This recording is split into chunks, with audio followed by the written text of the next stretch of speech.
maybe 3 or 4, they could have improved that a little bit by saying something like, and those who were approved for hire all have received tenure who have been there for at least 6 years.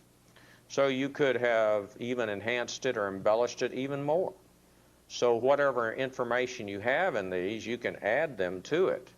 So there's definitely a very helpful thing to read these again and see what you can do. Well, let's look then at what I have to have. Well, to be able to interview and deal with a professor, I have 2 halves there, sorry about that, at least 3 hours with each professor, access to all their published articles, books, an opportunity to hear them teach an hour class, operating letters for hiring faculty at Texas State University, phone numbers, email addresses for 5 references for each prospect, and a full university vita. So I have to have what? I have to have at least 3 hours with each professor. So in other words, this is not a quick interview. I have to have access to their published articles. I've got to know what they published. I've got to know what books they have. I need an opportunity to hear them teach an hour class. That's important so that I can evaluate their oral skills. And then I need to have an operating letter for hiring faculty at the university. That's important.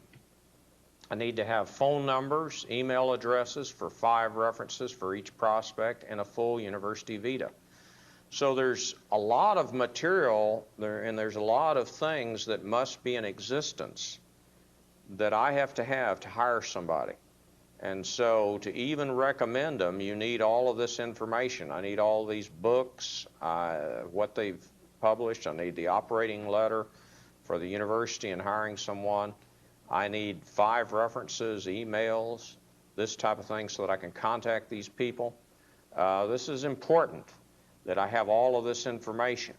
And anytime a person says it's easy to hire someone in the United States today, it's not that easy.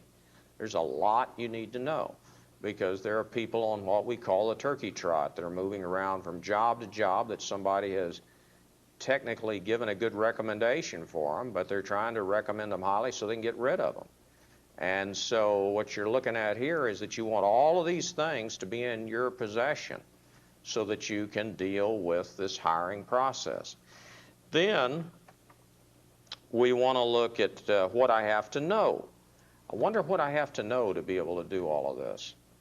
If I know questioning techniques commonly used in interviews, such as, and I could mention a bunch of them, open-ended questions. So I left that open there again where that you could put other things in of types of questions that you use to interview people. Methods to establish rapport with persons being interviewed, such as, so I could put down different methods that I use to establish rapport. How I greet the persons, of course, is important in that area. University policies on hiring, such as required forms, approvals required. There are other things. So I've got to kind of know those. Now, I have to have the operating letters we talked about in the previous slide, but I need to know some guidelines. I can't just go and look up stuff every second because I can make terrible mistakes. I've got to know some things. And I've certainly got to know the subject area the person is interviewing in. So I need to go back and I say, well, do I know methods to establish rapport, such as greeting the person, talking about the individual's accomplishments, making the person feel good about himself or herself? Do I know policies on hiring, such as, fair and equitable treatment of all individuals coming in for interviews, asking the same questions? All of these are different things. And I need to know the subject area. And there might be certain things about the subject area that people need to be able to know. They need to be up to date in whatever, or particular areas. So I need to know these questioning techniques, and I can give examples. I need to know methods to establish rapport. I need to know some policies. I need to know approvals required. I need to know the subject area. So you can see this competency statement's getting kind of elongated here. It's a very intensive competency statement. So you're probably going to look at this and say, oh, I didn't realize that, instructing and thought that was quite long. But when I start questioning people, that's, and interviewing, that's quite a lot of knowledge that I must know too. And of course, one thing too that these questioning techniques, some of you may want to say, well, I need to know the legal aspects of interviewing, and that could certainly go in there. In addition to the policies that we were talking about, you could be more specific in reference to legals that are put in this thing. So be sure that you have not overlooked things.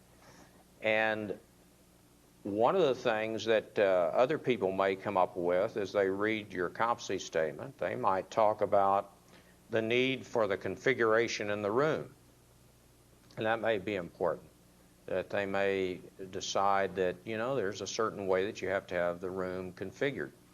And that's true. Sometimes it is better to have the chair on the left here rather than in front of the desk. It relaxes the person more to not have a barrier between you and that individual. Some companies, that may be the way that they are actually doing it. Some companies really try to make the individual feel uncomfortable, feel intimidated.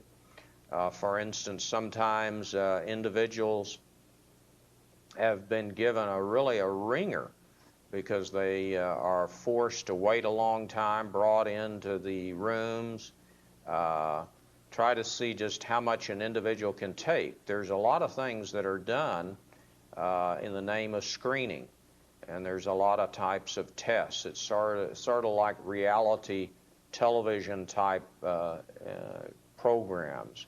They put people through a number of tests in the old reality type series. So those are things that people might end up putting in there. You can see already that the sky's the limit here in these competency statements as you begin to improve and add. In fact, all of us will find that we could improve our competency statements after we've turned in our portfolio. The problem is it no longer counts. It's too late, as we have mentioned earlier.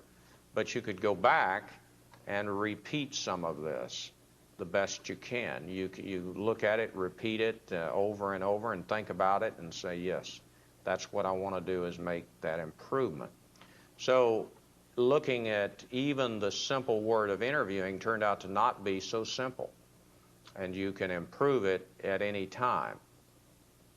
Now, as we mentioned then, in summation of these examples, both of the examples left out opportunities to add more information after the phrase such as. The competency statements are, as I mentioned earlier, viewed as a training manual. It should be assumed that more information is better than less information. So provide us more information. Don't shortchange us.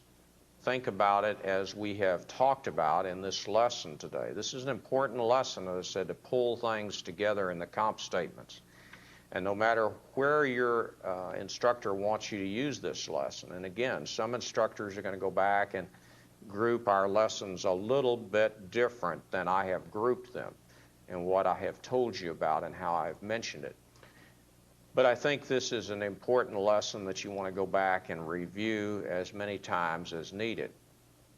So at this point, you have, as you said in Lesson 10, we have places where you are. Lesson 9 kind of brought us up to date with other things. So you're at a point, you're ready to finish this portfolio up.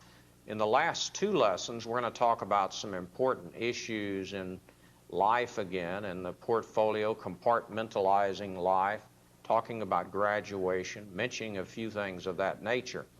And we will discuss those again. And those are important for your examination in the course. All of these things that where you're wanting to go back and learn what we believe this course can teach you would be things that you're going to use after you've graduated. And so all of these will hopefully be useful. Again, I want to reemphasize the job task analysis would be a method that you can use in your current and future employment in working with your company to be able to analyze positions in that company, particularly if you were an HR type situation. So we want to conclude this lesson and mention all of the examples we want you to review and improve the quality. 25 very positive skills are worth more than 40 or more skills that are not well developed. So if you turn in a portfolio with 40 competency statements, that was wonderful you did them, but we're looking for 25, and we want the 25 to be very well developed. And so we hope that this lesson has assisted you today.